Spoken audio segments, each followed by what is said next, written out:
नबी करीम सल्लल्लाहु अलैहि वसल्लम क्या फरमाते हैं कि अर्रुया सलासतुन, ख्वाब तीन तरह के होते हैं। और ये सही मुस्लिम में, सुनन अबी दाऊद में, जामिया तिरमिज़ी में, मुस्नद अहमद में और दारमी में, इन तमाम हदीस की किताबों में यह हदीस पाक है कि ख्वाब तीन तरह के होते हैं।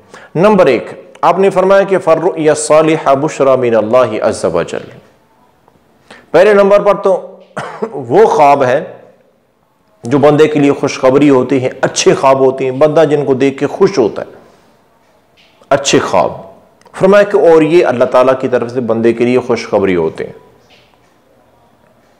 नंबर दो, वर्रुया तहज़ीरुन मिनश शैतान। दूसरे नंबर पर वो ख्वाब होते हैं जो बंदे को गमगीन करते हैं, खौफज़दा करते हैं, और ये शैतान की तरफ से होते हैं। नंबर तीन, वर्रुया मिनश्शैइन युहद्दिसु बिही अल इंसानु नफ्सहु।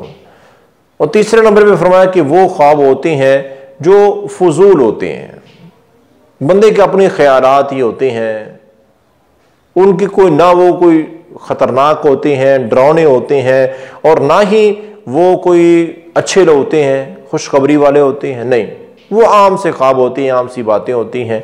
तो ये तीन तरह के ख्वाब होते हैं। अब इन तीनों तरह की वजाहत सुन लें।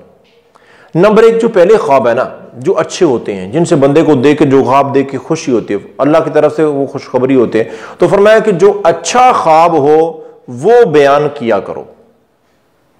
और बयान करने के लिए जरूरी है ख्वाब हमेशा पहले उस बंदे को सुनाओ जो ख्वाब की ताबीर का इल्म रखता है। और ख्वाब की ताबीर हर आलम के पास इसका इल्म नहीं होता है, खास खास लोगों के पास ख्वाबों की ताबीर का इल्म होता है।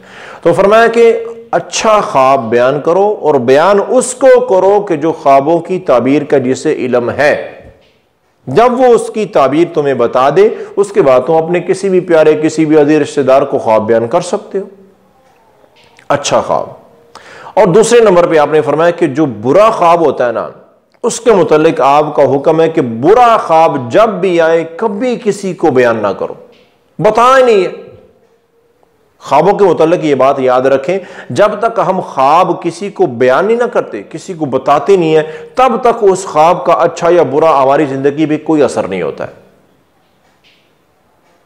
जैसे हम वो ख्वाब बता देते हैं, बयान कर देते हैं, किसी को सुना देते हैं, फिर उस ख्वाब का असर हमारी जिंदगी पे होना शुरू हो जाता है। तो आपने क्या फरमाया, अच्छा ख्वाब बयान करो उसको जो ताबीर जानता है, और बुरा ख्वाब तो चाहे कोई ताबीर जानता है या नहीं जानता, किसी को बताना ही नहीं है। तो करना क्या, फरमाया जब भी बुरा ख्वाब तुम्हें आए, डरावना ख्वाब आए, खौफजदा हो, कोई बुरी चीज नजर आए, तो फरमाया कि फौरन फौरन, आपने काफी सारी चीजें बताई हैं, आपने फरमाया कि फौरन खड़े हो और नमाज पढ़ लो, 2 रकत नमाज पढ़ो, अल्लाह से पनाह मांगो, ये जितना हो सके सदका करो, औज़ु बिल्लाहि मिनश शैतानिर रजीम पढ़ लो, ये दुआएं पढ़ो, और फिर आराम से सो जाओ, अल्लाह की पनाह में आ जाओ। बहरहाल ये आपने बता दिया कि बुरा ख्वाब कभी बयान नहीं करना है, बिल्कुल नहीं बयान करना है, तुम्हारी जिंदगी पर कोई बुरा असर नहीं होगा, जब बयान कर दोगे फिर असर होगा।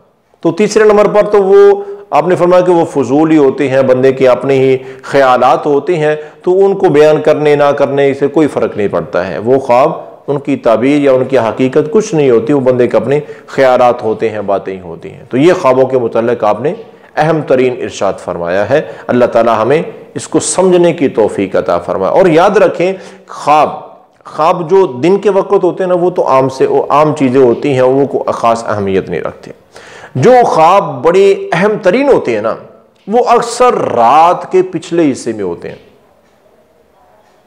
या रात का 1/3 हिस्सा गुजरने के बाद जो ख्वाब आते हैं ना, आधी रात के वक्त, सहरी के वक्त, इस वक्त में जो ख्वाब होते हैं बड़े अहम तरीन होते हैं।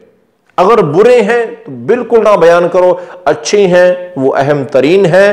तो वो अब बुरे अच्छे की कैसे पता चलेगा, जो हमें पता चले कि ये ख्वाब में मैंने चीज देखी, मुझे अच्छी लगी है, खुशी हुई है देखकर, वो अच्छा ख्वाब है। अब जिसके मुतालिक हमें वो ख्वाब देकर परेशानी हुई है, वो बुरा ख्वाब है, ना बयान करें।